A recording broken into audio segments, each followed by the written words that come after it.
श्री शिवाय नमस्तुभ्यम। भगवान शिव सदा आप सभी की रक्षा करें, आप सभी को हर दुख हर परेशानी से बचाए रखें। रसपान कीजिए आज की शिव पुराण कथा का, जिसमें आज आप सुनेंगे भगवान विष्णु का प्राकट्य कैसे हुआ, किसने उन्हें प्रकट किया, क्यों प्रकट किया। इस बारे में जानने के लिए कृपया आज की इस कथा को आप पूरा जरूर सुनिएगा।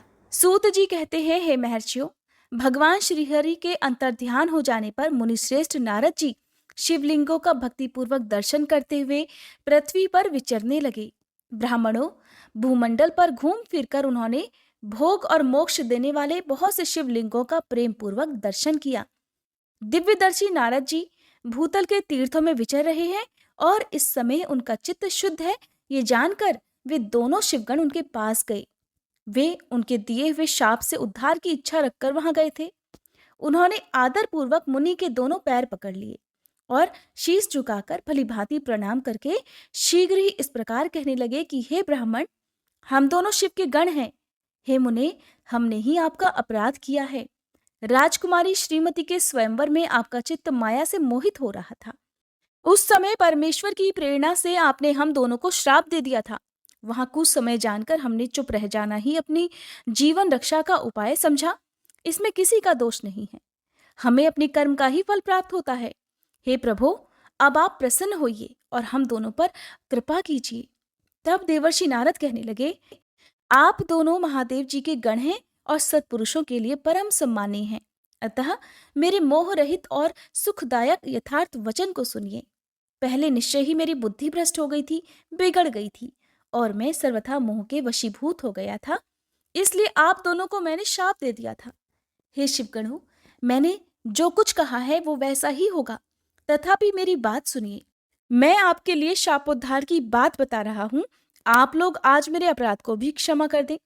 मुनिवर विश्रवा के वीर से जन्म ग्रहण करके आप दोनों संपूर्ण दिशाओं में प्रसिद्ध कुंभकर्ण और रावण राक्षस राज का पद प्राप्त करोगे और बलवान, वैभव से युक्त तथा परम प्रतापी होगे। समस्त ब्रह्मांड के राजा होकर शिव भक्त और जितेंद्रिय होंगे और शिव के ही दूसरे स्वरूप श्री विष्णु के हाथों मृत्यु पाकर फिर अपने पद पर प्रतिष्ठित हो जाओगे। सूत जी कहते हैं, हे महर्षियों, महात्मा नारद मुनि की ये बात सुनकर वे दोनों शिवगण प्रसन्न होकर सानंद अपने अपने स्थान को लौट गए। श्री नारद जी भी अत्यंत आनंदित होकर अनन्य भाव से भगवान शिव का ध्यान और शिव तीर्थों का दर्शन करते हुए बारंबार भूमंडल में विचरण करने लगे।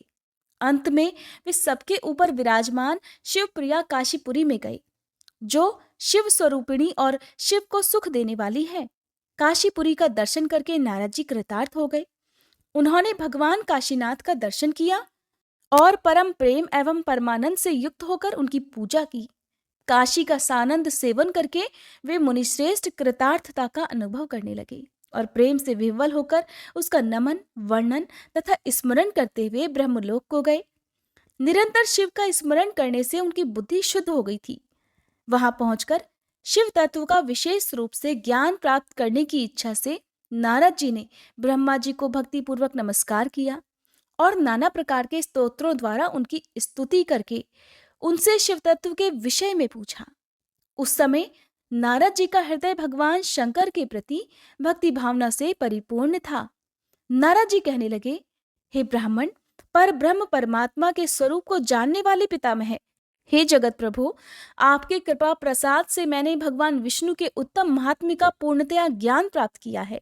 भक्ति मार्ग, ज्ञान मार्ग, अत्यंत दुस्तर तपो मार्ग, दान मार्ग तथा तीर्थ मार्ग का भी वर्णन सुना है, परंतु शिव तत्व का ज्ञान मुझे अभी तक नहीं हुआ है। मैं भगवान शंकर की पूजा विधि भी नहीं जानता।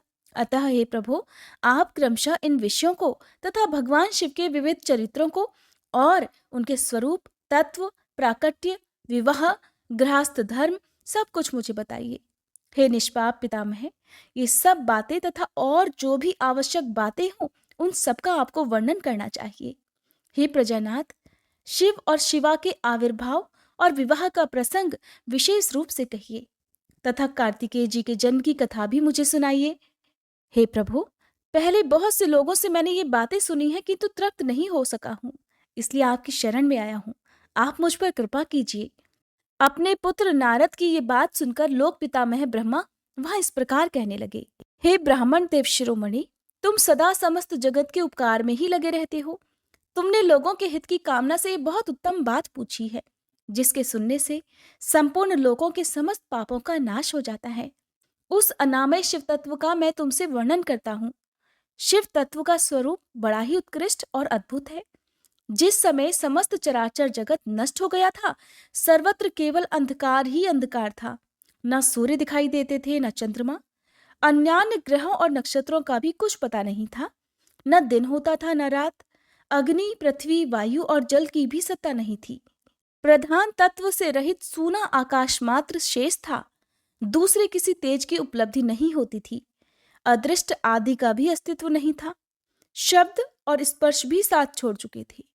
गंध और रूप की भी अभिव्यक्ति नहीं होती थी। रस का भी अभाव हो गया था। दिशाओं का भी भान नहीं होता था। इस प्रकार सब और निरंतर सूची भेद घोर अंधकार फैला हुआ था। उस समय तत्सत ब्रह्म इस श्रुति में जो सत्य सुना जाता है, एकमात्र वही शेष था।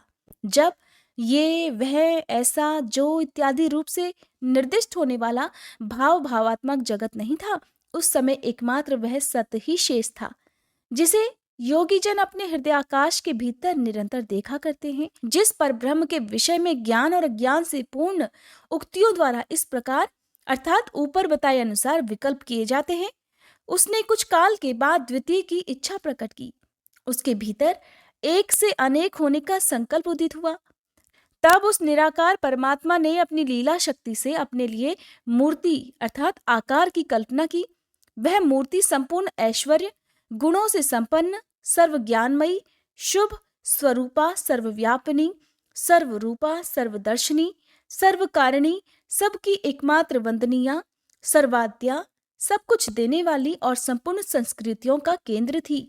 उस शुद्ध रूपिणी ईश्वर मूर्ति की कल्पना करके वह अद्वितीय, अनादि, अनंत, सर्व प्रकाशक, चिन्मय, सर्वव्यापी और अविनाशी परब्रह्म अंतर्निहित हो गया। जो मूर्ति रहित परम ब्रह्म है, उसी की मूर्ति अर्थात चिन्मय आकार भगवान सदाशिव हैं। अर्वाचीन और प्राचीन विद्वान उन्हीं को ईश्वर कहते हैं। उस समय एकाकी रहकर स्वेच्छानुसार विहार करने वाले उन सदाशिव ने अपने विग्रह से स्वयं ही एक स्वरूप भूता शक्ति की सृष्टि की, जो उनके अपने ही श्री अंग से कभी अलग नहीं होने वाली थी। उस पराशक्ति को प्रधान, प्रकृति, गुणवती, माया, बुद्धि तत्व की जननी तथा विकार रहित बताया है। वह शक्ति अंबिका कही गई है। उसी को प्रकृति, सर्वेश्वरी, त्रिदेव जननी, नित्या और मूल कारण भी कहते हैं। सदाशिव द्वारा प्रकट की गई उस शक्ति के 8 भुजाएं हैं। उस शुभ लक्षणा देवी के मुख की शोभा विचित्र है। वह अकेली ही अपने मुखमंडल में सदा एक सहस्त्र चंद्रमाओं की कांति धारण करती हैं। नाना प्रकार के आभूषण उसके श्री अंगों की शोभा बढ़ाते हैं। वह देवी नाना प्रकार की गतियों से संपन्न है और अनेक प्रकार के अस्त्र शस्त्र धारण करती हैं। उसके खुले हुए नेत्र खिले हुए कमल के समान जान पड़ते हैं। वह अचिंत तेज से जगमगाती है। वह सबकी योनि है और सदा उद्यमशील रहती है। एकाकिनी होने पर भी वह माया संयोग वशात अनेक हो जाती है। वे जो सदाशिव हैं, उन्हें परम पुरुष, ईश्वर, शिव, शंभु और महेश्वर कहते हैं। वे अपने मस्तक पर आकाश गंगा को धारण करते हैं। उनके भाल देश में चंद्रमा शोभित हैं। उनके 5 मुख हैं और प्रत्येक मुख में 3-3 नेत्र हैं। उनका चित्त सदा प्रसन्न रहता है। वे 10 भुजाओं से युक्त और त्रिशूलधारी हैं। उनके श्री अंगों की प्रभा कर्पूर के समान श्वेत गौर है। वे अपने सारे अंगों में भस्म रमाए रहते हैं। उन काल रूपी ब्रह्मा ने एक ही समय शक्ति के साथ शिवलोक नामक क्षेत्र का निर्माण किया था। उस उत्तम क्षेत्र को ही काशी कहते हैं। वह परम निर्वाण या मोक्ष का स्थान है जो सबके ऊपर विराजमान है। वे प्रिया प्रियतम रूप शिव शक्ति जो परमानंद स्वरूप है, उस मनोरम क्षेत्र में निवास करते हैं। काशीपुरी परमानंद रूपिणी है। हे मुने, शिव और शिवा ने प्रलय काल में भी कभी उस क्षेत्र को अपने सानिध्य से मुक्त नहीं किया है। इसलिए विद्वान पुरुष उसे अविमुक्त क्षेत्र के नाम से भी जानते हैं। यह क्षेत्र आनंद का हेतु है। इसलिए पिनाकधारी शिव ने पहले उसका नाम आनंदवन रखा था। उसके बाद वह अविमुक्त के नाम से प्रसिद्ध हुआ। हे देवर्षि, एक समय उस आनंद वन में रमण करते हुए शिवा और शिव के मन में ये इच्छा हुई कि किसी दूसरे पुरुष की भी सृष्टि करनी चाहिए, जिस पर यह सृष्टि संचालन का महान भार रखकर हम दोनों केवल काशी में रहकर इच्छानुसार विचरें और निर्वाण धारण करें। वही पुरुष हमारे अनुग्रह से सदा सबकी सृष्टि करे, पालन करे और वही अंत में सबका संहार भी करे। ये चित्त एक समुद्र के समान है। इसमें चिंता की उत्ताल तरंगे उठ उठकर इसे चंचल बनाए रहती हैं। इसमें सत्वगुण रूपी रत्न, तमोगुण रूपी ग्रह और रजोगुण रूपी मूंगे भरे हुए हैं। इस विशाल चित्त समुद्र को संकुचित करके हम दोनों उस पुरुष के प्रसाद से आनंद कानन अर्थात काशी में सुखपूर्वक निवास करें। यह आनंदवन वह स्थान है जहां हमारी मनोवृत्ति सब ओर से सिमटकर इसी में लगी हुई है तथा जिसके बाहर का जगत चिंता से आतुर प्रतीत होता है। ऐसा निश्चय करके शक्ति सहित सर्वव्यापी परमेश्वर शिव ने अपने वाम भाग के 10वें अंग पर अमृत मल दिया। फिर तो वहां से एक पुरुष प्रकट हुआ जो तीनों लोकों में सबसे अधिक सुंदर था। वह शांत था, उसमें सत्वगुण की अधिकता थी तथा वह गंभीरता का अथाह सागर था। हे मुने, क्षमा नामक गुण से युक्त उस पुरुष के लिए ढूंढने पर भी कहीं कोई उपमा नहीं मिलती। उसकी कांति इंद्रनील मणि के समान श्याम थी। उसके अंग अंग से दिव्य शोभा छिटक रही थी और नेत्र प्रफुल्ल कमल के समान शोभा पा रहे थे। श्री अंगों पर स्वर्ण की सी कांति वाले 2 सुंदर रेशमी पीतांबर शोभा दे रहे थे। किसी से भी पराजित न होने वाला वह वीर पुरुष अपने प्रचंड भुजदंडों से सुशोभित हो रहा था। तदंतर उस पुरुष ने परमेश्वर शिव को प्रणाम करके कहा, हे स्वामिन, मेरे नाम निश्चित कीजिए और काम बताइए। उस पुरुष की बात सुनकर महेश्वर भगवान शंकर हंसते हुए मेघ के समान गंभीर वाणी में उससे कहने लगे, हे वत्स, व्यापक होने के कारण तुम्हारा विष्णु नाम प्रख्यात होगा। इसके सिवा और भी बहुत से नाम होंगे जो भक्तों को सुख देने वाले होंगे। तुम सुस्थिर उत्तम तप करो, क्योंकि वही समस्त कार्यों का प्रधान है। ऐसा कहकर भगवान शिव ने श्वास मार्ग से श्री विष्णु को वेदों का ज्ञान प्रदान किया। इसके बाद अपनी महिमा से कभी च्युत न होने वाले श्री हरि भगवान शिव को प्रणाम करके भारी तपस्या करने के लिए और शिव शक्ति सहित परमेश्वर शिव भी पार्षद गणों के साथ वहां से अदृश्य हो गए। भगवान विष्णु ने सुदीर्घ काल तक बड़ी कठिन तपस्या की। तपस्या के परिश्रम से युक्त भगवान विष्णु के अंगों से नाना प्रकार की जल धाराएं निकलने लगी। ये सब भगवान शिव की माया से ही संपन्न हुआ। हे महामुने, उस जल से सारा सूना आकाश व्याप्त हो गया। वह ब्रह्म रूप जल अपने स्पर्श मात्र से सब पापों का नाश करने वाला सिद्ध हुआ। उस समय थके हुए परम पुरुष विष्णु ने स्वयं उस जल में शयन किया। वे दीर्घ काल तक बड़ी प्रसन्नता के साथ उसमें रहे। नार अर्थात जल में शयन करने के कारण ही उनका नारायण यह श्रुति सम्मत नाम प्रसिद्ध हो गया। उस समय उन परम पुरुष नारायण के सिवा दूसरी कोई प्राकृत वस्तु नहीं थी। उसके बाद ही उन महात्मा नारायण देव से यथा समय सभी तत्व प्रकट हुए। हे महामुनि विद्वन, मैं उन तत्वों की उत्पत्ति का प्रकार बता रहा हूं, सुनो। प्रकृति से महतत्व प्रकट हुआ और महतत्व से तीनों गुण। इन गुणों के भेद से ही त्रिविध अहंकार की उत्पत्ति हुई। अहंकार से 5 तन्मात्राएं हुई और उन 5 तन्मात्राओं से 5 भूत प्रकट हुए। उसी समय ज्ञानेंद्रियों और कर्मेंद्रियों का भी प्रादुर्भाव हुआ। हे मुनिश्रेष्ठ, इस प्रकार मैंने तुम्हें तत्वों की संख्या बताई है। इनमें से पुरुष को छोड़कर शेष सारे तत्व प्रकृति से प्रकट हुए हैं, इसलिए सब के सब जड़ हैं। तत्वों की संख्या 24 है। उस समय एकाकार हुए 24 तत्वों को ग्रहण करके वे परम पुरुष नारायण भगवान शिव की इच्छा से ब्रह्मरूप जल में सो गए। ब्रह्मा जी कहते हैं, हे देवर्षि, जब नारायण देव जल में शयन करने लगे उस समय उनकी नाभि से भगवान शंकर की इच्छावश सहसा एक उत्तम कमल प्रकट हुआ जो बहुत बड़ा था। उसमें असंख्य नाल दंड थे। उसकी कांति कनेर के फूल के समान पीले रंग की थी तथा उसकी लंबाई और ऊंचाई भी अनंत योजन थी। वह कमल करोड़ों सूर्यों के समान प्रकाशित हो रहा था। सुंदर होने के साथ ही संपूर्ण तत्वों से युक्त था और अत्यंत अद्भुत, परम रमणीय, दर्शन के योग्य तथा सबसे उत्तम था। तत्पश्चात कल्याणकारी परमेश्वर सांब सदाशिव ने पूर्ववत प्रयत्न करके मुझे अपने दाहिने अंग से उत्पन्न किया। हे मुने, उन महेश्वर ने मुझे तुरंत ही अपनी माया से मोहित करके नारायण देव के नाभि कमल में डाल दिया और लीलापूर्वक मुझे वहां से प्रकट किया। इस प्रकार उस कमल से पुत्र के रूप में मुझ हिरण्यगर्भ का जन्म हुआ। मेरे 4 मुख हुए और शरीर की कांति लाल हुई। मेरे मस्तक त्रिपुंड्र की रेखा से अंकित थे। हे तात, भगवान शिव की माया से मोहित होने के कारण मेरी ज्ञान शक्ति इतनी दुर्बल हो रही थी कि मैंने उस कमल के सिवा दूसरे किसी को अपने शरीर का जनक या पिता नहीं जाना। मैं कौन हूँ, कहाँ से आया हूँ, मेरा कार्य क्या है, मैं किसका पुत्र होकर उत्पन्न हुआ हूँ और किसने इस समय मेरा निर्माण किया है। इस प्रकार संशय में पड़े हुए मेरे मन में ये विचार उत्पन्न हुआ कि मैं किस लिए मोह में पड़ा हुआ हूँ। जिसने मुझे उत्पन्न किया है उसका पता लगाना तो बहुत ही सरल है। इस कमल पुष्प का जो पत्रयुक्त नाल है उसका उद्गम स्थान इस जल के भीतर नीचे की ओर है। जिसने मुझे उत्पन्न किया है वो पुरुष भी वही होगा, इसमें कोई संशय नहीं। ऐसा निश्चय कर मैंने अपने को कमल से नीचे उतारा।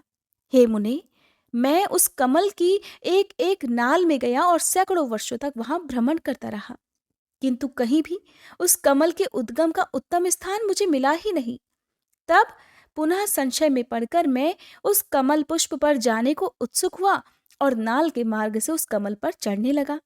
इस तरह बहुत ऊपर जाने पर भी मैं उस कमल के कोश को नहीं पा सका। उस दशा में मैं और भी मोहित हो गया। हे मुने, उस समय भगवान शिव की इच्छा से परम मंगलमयी उत्तम आकाशवाणी प्रकट हुई, जो मेरे मोह का विध्वंस करने वाली थी। उस वाणी ने कहा, तप करो। उस आकाशवाणी को सुनकर मैंने अपने जन्मदाता पिता का दर्शन करने के लिए उस समय पुनः प्रयत्न पूर्वक 12 वर्षों तक घोर तपस्या की। तब मुझ पर कृपा करने के लिए ही 4 भुजाओं और सुंदर नेत्रों से सुशोभित भगवान विष्णु वहां सहसा प्रकट हो गए। उन परम पुरुष ने अपने हाथों में शंख, चक्र, गदा और पद्म धारण कर रखे थे। उनके सारे अंग सजल जलधर के समान श्याम कांति से सुशोभित थे। उन परम प्रभु ने सुंदर पीतांबर पहन रखा था। उनके मस्तक आदि अंगों में मुकुट आदि महामूल्यवान आभूषण शोभा पाते थे। उनका मुखारविंद प्रसन्नता से खिला हुआ था। मैं उनकी छवि पर मोहित हो रहा था। वे मुझे करोड़ों कामदेवों के समान मनोहर दिखाई दिए। उनका वह अत्यंत सुंदर रूप देखकर मुझे बड़ा आश्चर्य हुआ। वे सांवली और सुनहरी आभा से उद्भासित हो रहे थे। उस समय उन सद सत्व स्वरूप परमात्मा 4 भुजा धारण करने वाले महाबाहु नारायण देव को वहां उस रूप में अपने साथ देखकर मुझे बड़ा हर्ष हुआ। तदंतर उन नारायण देव के साथ मेरी बातचीत प्रारंभ हुई। भगवान शिव की लीला से वहां हम दोनों में कुछ विवाद छिड़ गया। उसी समय हम लोगों के बीच में एक महान अग्नि स्तंभ अर्थात ज्योतिर्मय लिंग प्रकट हुआ।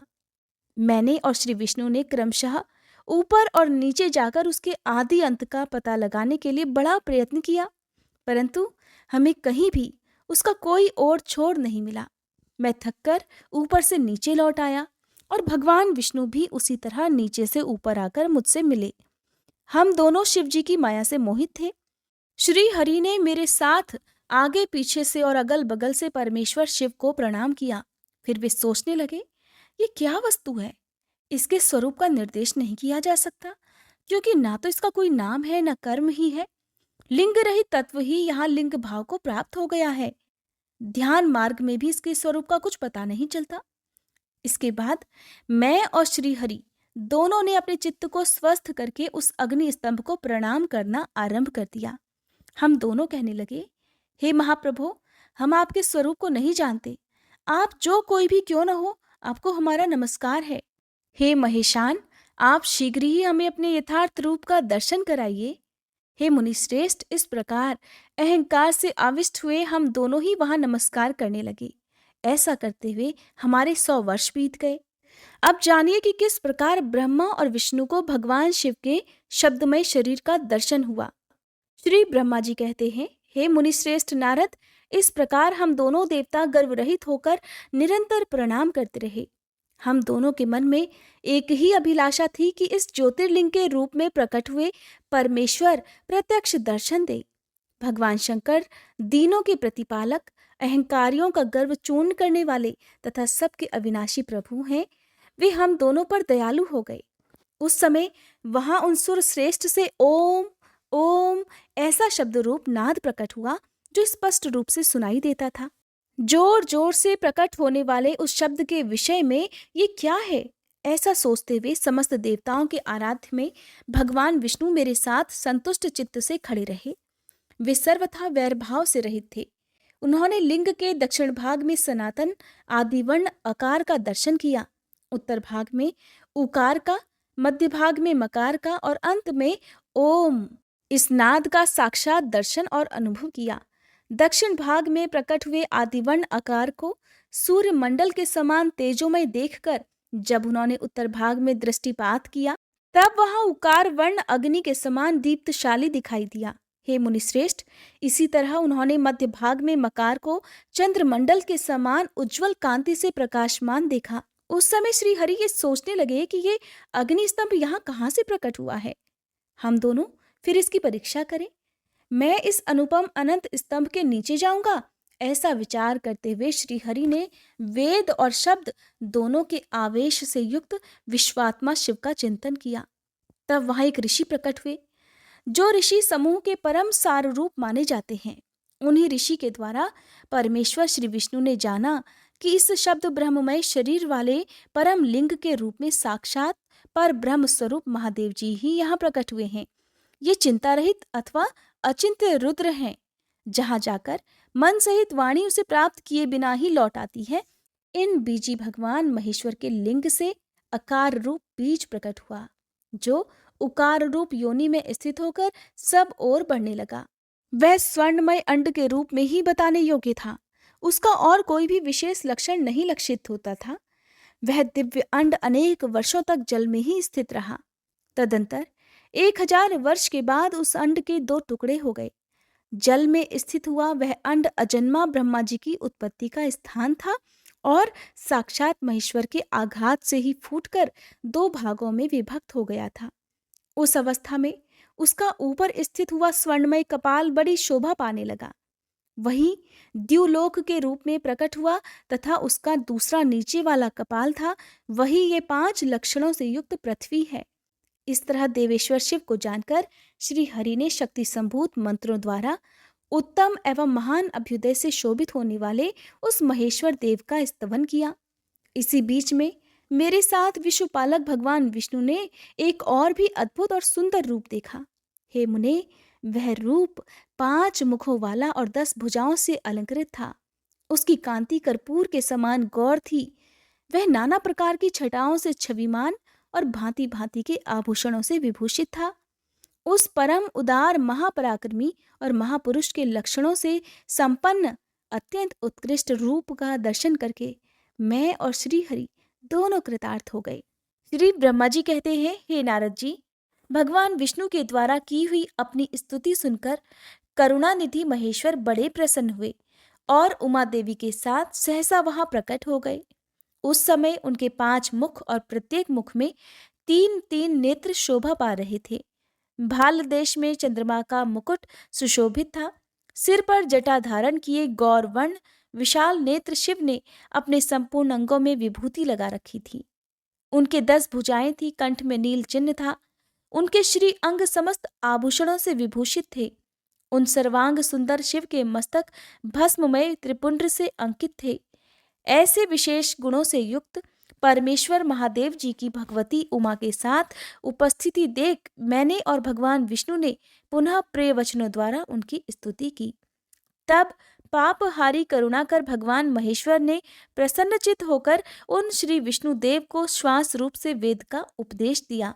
हे मुने, उनके बाद शिव ने परमात्मा श्री हरि को गुह्य ज्ञान प्रदान किया।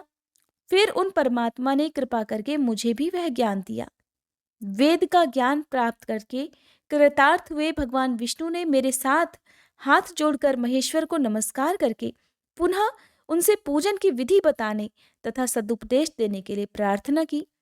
श्री ब्रह्मा जी कहते हैं कि हे मुने, श्री हरि की यह बात सुनकर अत्यंत प्रसन्न हुए कृपा निधान भगवान शिव ने प्रीतिपूर्वक यह बात कही।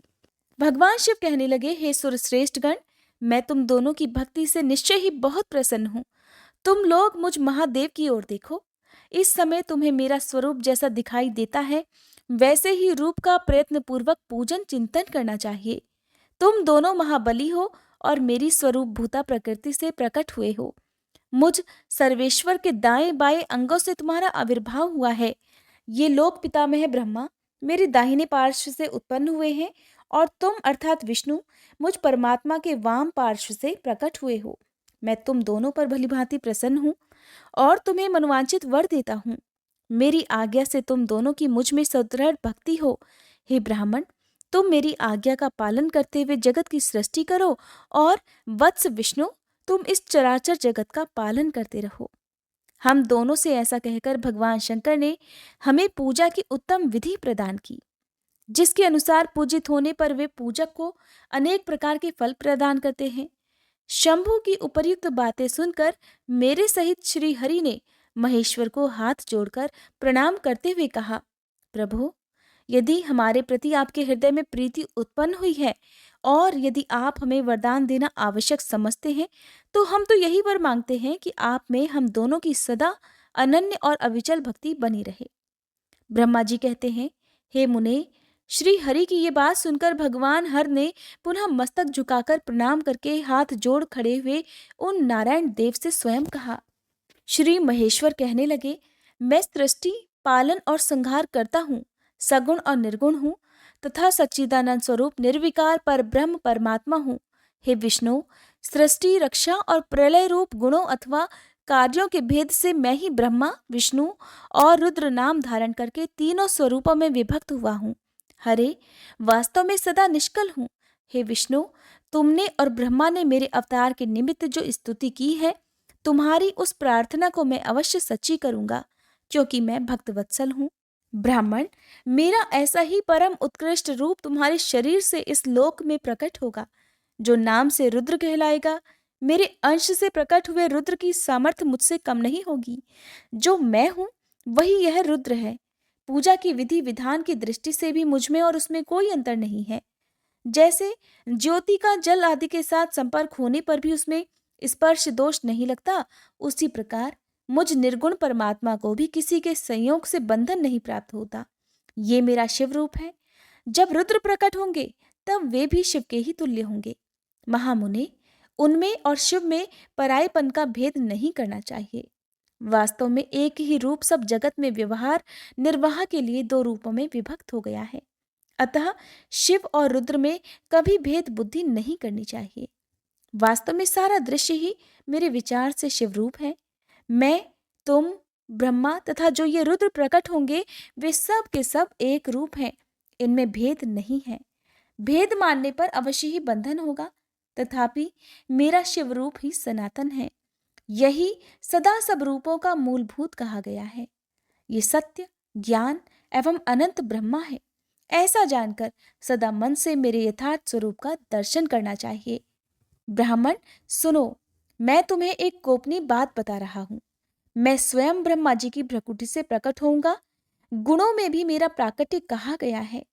जैसा कि लोगों ने कहा है, हर तामस प्रकृति के हैं, वास्तव में उस रूप में अहंकार का वर्णन हुआ है। उस अहंकार को केवल तामस ही नहीं, वैकारिक अर्थात सात्विक भी समझना चाहिए, क्योंकि सात्विक देवगण वैकारिक अहंकार की ही सृष्टि है। ये तामस और सात्विक आदि भेद केवल नाम मात्र का है, वस्तुतः नहीं है। वास्तव में हर को तामस नहीं कहा जा सकता। हे ब्राह्मण, इसी कारण से तुम्हें ऐसा करना चाहिए। तुम तो इस सृष्टि के निर्माता बनो और श्री हरि इसका पालन करें तथा मेरे अंश से प्रकट होने वाले जो रुद्र हैं वे इसका प्रलय करने वाले होंगे। ये जो उमा नाम से विख्यात परमेश्वरी प्रकृति देवी हैं, इन्हीं की शक्तिभूता वाग देवी ब्रह्मा जी का सेवन करेंगी। फिर इन प्रकृति देवी से वहां जो दूसरी शक्ति प्रकट होगी वे लक्ष्मी रूप से भगवान विष्णु का आश्रय लेंगी। तदंतर पुनः काली नाम से जो तीसरी शक्ति प्रकट होंगी वे निश्चय ही मेरे अंशभूत रुद्रदेव को प्राप्त होंगी। वे कार्य की सिद्धि के लिए वहां ज्योति रूप से प्रकट होंगी। इस प्रकार मैंने देवी की शुभ स्वरूपा पराशक्तियों का परिचय दिया। उनका कार्य क्रमशः सृष्टि, पालन और संहार का संपादन ही है। हे सुरश्रेष्ठ, ये सब की सब मेरी प्रिया प्रकृति देवी की ही अंशभूता है। हे हरे, तुम लक्ष्मी जी का सहारा लेकर कार्य प्रारंभ करो। ब्राह्मण, तुम्हें प्रकृति की अंशभूता वाग्देवी को पाकर मेरी आज्ञा के अनुसार मन से सृष्टि कार्य का संचालन करना चाहिए, और मैं अपनी प्रिया की अंशभूता परात्पर काली का आश्रय लेकर रुद्र रूप से प्रलय संबंधी उत्तम कार्य करूंगा।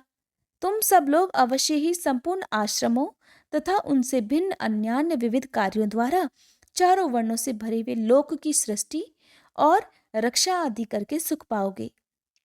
हरे, तुम ज्ञान विज्ञान से संपन्न तथा संपूर्ण लोकों के हितैषी हो, अतः अब मेरी आज्ञा पाकर जगत में सब लोगों के लिए मुक्तिदाता बन जाओ। मेरा दर्शन होने पर जो फल प्राप्त होता है वही तुम्हारा दर्शन होने पर भी होगा। मेरी ये बात सत्य है, ये बात सत्य है, इसमें संशय के लिए कोई स्थान नहीं।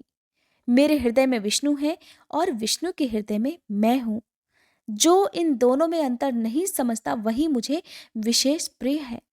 श्रीहरि मेरे बाएं अंग से प्रकट हुए हैं, ब्रह्मा का दाहिने अंग से प्राकट्य हुआ है, और महाप्रलयकारी विश्वात्मा रुद्र मेरे हृदय से प्रादुर्भूत होंगे। हे विष्णु, मैं ही सृष्टि का पालन और संहार करने वाले रज आदि त्रिविध गुणों द्वारा ब्रह्मा, विष्णु और रुद्र नाम से प्रसिद्ध हो तीन रूपों में पृथक पृथक प्रकट होता हूँ। साक्षात शिव गुणों से भिन्न है, वे प्रकृति और पुरुष से भी परे हैं। अद्वितीय, नित्य, अनंत, पूर्ण एवं निरंजन पर ब्रह्म परमात्मा है। तीनों लोकों का पालन करने वाले श्री हरि अपने भीतर तमोगुण और बाहर सत्वगुण धारण करते हैं। त्रिलोकी का संहार करने वाले रुद्रदेव भीतर सत्वगुण और बाहर तमोगुण धारण करते हैं, तथा त्रिभुवन की सृष्टि करने वाले ब्रह्मा जी बाहर और भीतर से भी रजोगुणी ही हैं। इस प्रकार ब्रह्मा, विष्णु तथा रुद्र इन तीन देवताओं में गुण है, परंतु शिव गुणातीत माने गए हैं। हे विष्णु, तुम मेरी आज्ञा से इन सृष्टिकर्ता पितामह का प्रसन्नता पूर्वक पालन करो। ऐसा करने से तीनों लोकों में पूजनीय होगे। परमेश्वर शिव बोले, उत्तम व्रत का पालन करने वाले हरे, हे विष्णु, अब तुम मेरी दूसरी आज्ञा सुनो। उसका पालन करने से तुम सदा समस्त लोकों में माननीय और पूजनीय बने रहोगे। ब्रह्मा जी के द्वारा रचे गए लोक में जब कोई दुख या संकट उत्पन्न हो, तब तुम उन संपूर्ण दुखों का नाश करने के लिए सदा तत्पर रहना। तुम्हारे संपूर्ण दुस्सह कार्यों में मैं तुम्हारी सहायता करूंगा। तुम्हारे जो दुर्जय और अत्यंत उत्कट शत्रु होंगे, उन सबको मैं मार गिराऊंगा। हरे, तुम नाना प्रकार के अवतार धारण करके लोकों में अपनी उत्तम कीर्ति का विस्तार करो और सबके उद्धार के लिए तत्पर रहो। तुम रुद्र के ध्येय हो और रुद्र तुम्हारे ध्येय हैं। तुम में और रुद्र में कुछ भी अंतर नहीं है। जो मनुष्य रुद्र का भक्त होकर तुम्हारी निंदा करेगा, उसका सारा पुण्य तत्काल भस्म हो जाएगा। पुरुषोत्तम विष्णु, तुमसे द्वेष करने के कारण मेरी आज्ञा से उसको नरक में गिरना पड़ेगा। ये बात सत्य है और इसमें कोई संशय नहीं। तुम इस लोक में मनुष्यों के लिए विशेषतः भोग और मोक्ष प्रदान करने वाले और भक्तों के ध्येय तथा पूज्य होकर प्राणियों का निग्रह और अनुग्रह करो। ऐसा कहकर भगवान शिव ने मेरा हाथ पकड़ लिया और श्री विष्णु को सौंपकर उनसे कहा, तुम संकट के समय सदा इनकी सहायता करते रहना। सबके अध्यक्ष होकर सभी को भोग और मोक्ष प्रदान करना तथा सर्वदा समस्त कामनाओं का साधक और सर्वश्रेष्ठ बने रहना। जो तुम्हारी शरण में आ गया वह निश्चय ही मेरी शरण में आ गया।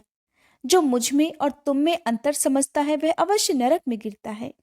ब्रह्मा जी कहते हैं, हे देवर्षे, भगवान शिव का यह वचन सुनकर मेरे साथ भगवान विष्णु ने सबको वश में करने वाले विश्वनाथ को प्रणाम करके मंद स्वर में कहा। श्री विष्णु बोले, हे करुणा सिंधु, जगन्नाथ शंकर, मेरी ये बात सुनिए।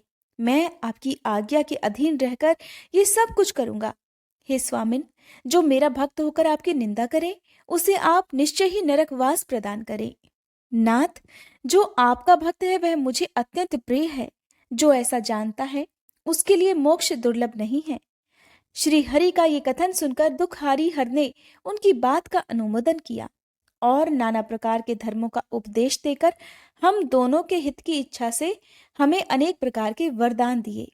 इसके बाद भक्त वत्सल भगवान शंभु कृपा पूर्वक हमारी ओर देखकर हम दोनों के ही देखते देखते सहसा वही अंतर्ध्यान हो गई। तभी से इस लोक में लिंग पूजा का विधान चालू हुआ है। लिंग में प्रतिष्ठित भगवान शिव भोग और मोक्ष देने वाले हैं। शिवलिंग की जो वेदी या अर्घा है वह महादेवी का स्वरूप है और लिंग साक्षात महेश्वर का। लय का अधिष्ठान होने के कारण भगवान शिव को लिंग कहा गया है, क्योंकि उन्हीं में निखिल जगत का लय होता है। हे महामुने, जो शिवलिंग के समीप कोई कार्य करता है उसके पुण्य फल का वर्णन करने की शक्ति मुझ में नहीं है। तदंतर नारद जी के पूछने पर ब्रह्मा जी कहने लगे, हे मुने, हमें पूर्वोक्त आदेश देकर जब महादेव जी अंतर्ध्यान हो गए, तब मैं उनकी आज्ञा का पालन करने के लिए ध्यान मग्न होकर कर्तव्य का विचार करने लगा। उस समय भगवान शंकर को नमस्कार करके श्री हरि से ज्ञान पाकर परमानंद को प्राप्त हो मैंने सृष्टि करने का निश्चय किया। तात भगवान विष्णु भी वहां सदाशिव को प्रणाम करके मुझे आवश्यक उपदेश देकर तत्काल अदृश्य हो गए। वे ब्रह्मांड से बाहर जाकर भगवान शिव की कृपा प्राप्त करके वैकुंठ धाम में जा पहुंचे और सदा वहीं रहने लगे। मैंने सृष्टि की इच्छा से भगवान शिव और विष्णु का स्मरण करके पहले के रचे हुए जल में अपनी अंजलि डालकर जल को ऊपर की ओर उछाला। इससे वहां एक अंड प्रकट हुआ जो 24 तत्वों का समूह कहा जाता है। विप्रवर, वह विराट आकार वाला अंड जल रूप ही था। उसमें चेतनता न देखकर मुझे बड़ा संशय हुआ और मैं अत्यंत कठोर तप करने लगा। 12 वर्षों तक भगवान विष्णु के चिंतन में ही लगा रहा। तात वह समय पूर्ण होने पर भगवान श्री हरि स्वयं प्रकट हुए और बड़े प्रेम से मेरे अंगों का स्पर्श करते हुए मुझसे प्रसन्नता पूर्वक इस प्रकार कहने लगे, ब्राह्मण, तुम वर मांगो, मैं बहुत प्रसन्न हूँ। मुझे तुम्हारे लिए कुछ भी अदेय नहीं है। भगवान शिव की कृपा से मैं सब कुछ देने में समर्थ हूँ। तब इस प्रकार मैंने अर्थात ब्रह्मा जी ने कहा, महाभाग, आपने जो मुझ पर कृपा की है वह सर्वथा उचित ही है, क्योंकि भगवान शंकर ने मुझे आपके हाथों में सौंप दिया है। हे विष्णु, आपको नमस्कार है। आज मैं आपसे जो कुछ भी मांगता हूं उसे दीजिए।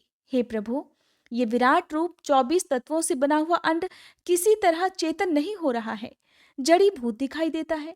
हे हरे, इस समय भगवान शिव की कृपा से आप यहाँ प्रकट हुए हैं, अतः शंकर की सृष्टि शक्ति या विभूति से प्राप्त हुए इस अंड में चेतनता लाइए।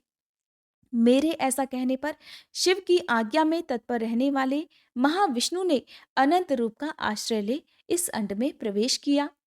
उस समय उन परम पुरुषों के सहस्त्रों मस्तक, सहस्त्रों नेत्र और सहस्त्रों पैर थे। उन्होंने भूमि को सब ओर से घेर कर उस अंड को व्याप्त कर लिया। मेरे द्वारा भलीभांति स्तुति की जाने पर जब श्री हरि ने उस अंड में प्रवेश किया, तब वह 24 तत्वों का विकार रूप अंड सचेतन हो गया। पाताल से लेकर सत्यलोक तक की अवधि वाले उस अंड के रूप में वहां साक्षात श्री हरि ही विराजने लगे। उस विराट अंड में व्यापक होने से ही वे प्रभु वैराज पुरुष कहलाए। पंचमुख महादेव ने केवल अपने रहने के लिए सुरम्य कैलाश नगर का निर्माण किया, जो कि सब लोकों से ऊपर सुशोभित होता है। हे देवर्षि, संपूर्ण ब्रह्मांड का नाश हो जाने पर भी वैकुंठ और कैलाश, इन दो धामों का यहाँ कभी नाश नहीं होता। मुनिश्रेष्ठ, मैं सत्यलोक का आश्रय लेकर रहता हूँ। तात महादेव जी की आज्ञा से ही मुझ में सृष्टि रचने की इच्छा उत्पन्न हुई। बेटा, जब मैं सृष्टि की इच्छा से चिंतन करने लगा, उस समय पहले मुझसे अनजाने में ही पापपूर्ण तमोगुणी सृष्टि का प्रादुर्भाव हुआ, जिससे अविद्या पंचक अथवा पंचपर्वा अविद्या कहते हैं। इसके बाद प्रसन्नचित होकर शंभु की आज्ञा से मैं पुनः अनासक्त भाव से सृष्टि का चिंतन करने लगा। उस समय मेरे द्वारा स्थावर संज्ञक वृक्ष आदि की सृष्टि हुई, जिसे मुख्य सर्ग कहते हैं। ये पहला सर्ग है। उसे देखकर तथा वह अपने लिए पुरुषार्थ का साधक नहीं है, ये जानकर सृष्टि की इच्छा वाले मुझ ब्रह्मा से दूसरा सर्ग प्रकट हुआ, जो दुख से भरा हुआ है। उसका नाम है त्रियक स्त्रोता। वह सर्ग भी पुरुषार्थ का साधक नहीं था। उसे भी पुरुषार्थ साधन की शक्ति से रहित जान जब मैं पुनः सृष्टि का चिंतन करने लगा, तब मुझसे शीघ्र ही तीसरे सात्विक सर्ग का प्रादुर्भाव हुआ, जिसे ऊर्ध्व स्तोत्रा कहते हैं। यह देव सर्ग के नाम से विख्यात हुआ। देव सर्ग सत्यवादी तथा अत्यंत सुखदायक है। उसे भी पुरुषार्थ साधन की रुचि और अधिकार से रहित मानकर मैंने अन्य सर्ग के लिए अपने स्वामी श्री शिव का चिंतन आरंभ किया। तब भगवान शंकर की आज्ञा से एक रजोगुणी सृष्टि का प्रादुर्भाव हुआ, जिसे अर्वाक स्तोत्र कहा गया है। इस सर्ग के प्राणी मनुष्य हैं, जो पुरुषार्थ साधन के उच्च अधिकारी हैं। तदंतर महादेव जी की आज्ञा से भूत आदि की सृष्टि हुई। इस प्रकार मैंने 5 तरह की वैकृत सृष्टि का वर्णन किया है। इनके सिवा 3 प्राकृत सर्ग भी कहे हैं, जो मुझ ब्रह्मा के सानिध्य से प्रकृति से ही प्रकट हुए हैं। इनमें पहला महतत्व का सर्ग है, दूसरा सूक्ष्म भूतों अर्थात तन्मात्राओं का सर्ग है और तीसरा वैकारिक सर्ग कहलाता है। इस तरह ये 3 प्राकृत सर्ग हैं। प्राकृत और वैकृत दोनों प्रकार के सर्गों को मिलाने से 8 सर्ग होते हैं। इनके सिवा 9वां कुमार सर्ग है, जो प्राकृत और वैकृत भी है। इन सब के अवान्तर भेद का मैं वर्णन नहीं कर सकता, क्योंकि उसका उपयोग बहुत ही थोड़ा है। अब द्विजात्मक सर्ग का प्रतिपादन करता हूं। इसी का दूसरा नाम कुमार सर्ग है, जिसमें सनक सनंदन आदि कुमारों की महत्वपूर्ण सृष्टि हुई है। सनक आदि मेरे 4 मानस पुत्र हैं, जो मुझ ब्रह्मा के ही समान हैं। वे महान वैराग्य से संपन्न तथा उत्तम व्रत का पालन करने वाले हुए। उनका मन सदा भगवान शिव के चिंतन में ही लगा रहता है। वे संसार से विमुख और ज्ञानी हैं। उन्होंने मेरे आदेश देने पर भी सृष्टि के कार्य में मन नहीं लगाया। हे मुनिश्रेष्ठ नारद, सनक आदि कुमारों के दिए हुए नकारात्मक उत्तर को सुनकर मैंने बड़ा भयंकर क्रोध प्रकट हुआ। उस समय मुझ पर मोह छा गया। उस अवसर पर मैंने मन ही मन भगवान श्री हरि का ध्यान किया और वे शीघ्र ही आ गए और उन्होंने मुझे समझाते हुए कहा, तुम भगवान शिव की प्रसन्नता के लिए तप करो। मुनि श्रेष्ठ, जब श्री हरि ने मुझे ऐसी शिक्षा दी, तब मैं महाघोर और उत्कृष्ट तप करने लगा। सृष्टि के लिए तपस्या करते हुए मेरी दोनों भौहें और नासिका के मध्य भाग से, जो उनका अपना ही अविमुक्त नामक स्थान है, महेश्वर की 3 मूर्तियों में से अन्यतम पूर्णांश सर्वेश्वर और दयासागर भगवान शिव अर्धनारीश्वर स्वरूप में प्रकट हुए, जो जन्म से रहित तेज की राशि, सर्वज्ञ तथा सर्वदृष्टा हैं। उन नील लोहित नामधारी साक्षात उमा वल्लभ शंकर को सामने देख बड़ी भक्ति से मस्तक झुका उनकी स्तुति करके मैं बड़ा प्रसन्न हुआ और उन देव देवेश्वर से बोला, हे प्रभु, आप भांति भांति के जीवों की सृष्टि कीजिए। मेरी यह बात सुनकर उन देवाधिदेव महेश्वर रुद्र ने अपने ही समान बहुत से रुद्रगणों की सृष्टि की। तब मैंने अपने स्वामी महेश्वर महारुद्र से फिर कहा, देव, आप ऐसे जीवों की सृष्टि कीजिए जो जन्म और मृत्यु के भय से युक्त हों। मुनिश्रेष्ठ, मेरी ऐसी बातें सुनकर करुणा सागर महादेव जी हंस पड़े और तत्काल इस प्रकार कहने लगे, विधाता, मैं जन्म और मृत्यु के भय से युक्त अशोभन जीवों की सृष्टि नहीं करूंगा, क्योंकि वे कर्मों के अधीन हो दुख के समुद्र में डूबे रहेंगे। मैं तो दुख के सागर में डूबे हुए उन जीवों का उद्धार मात्र करूंगा। गुरु का स्वरूप धारण करके उत्तम ज्ञान प्रदान कर उन सबको संसार सागर से पार करूंगा। हे प्रजापते, दुख में डूबे हुए सारे जीव की सृष्टि तो तुम ही करो। मेरी आज्ञा से इस कार्य में प्रवृत्त होने के कारण तुम्हें माया नहीं बांध सकेगी। मुझसे ऐसा कहकर श्रीमान भगवान नीललोहित महादेव मेरे देखते ही देखते अपने पार्षदों के साथ वहां से तत्काल तिरोहित अर्थात अंतर्ध्यान हो गए। इसके बाद क्या हुआ, ये जानने के लिए कृपया आप अगले अध्याय का इंतजार जरूर कीजिएगा।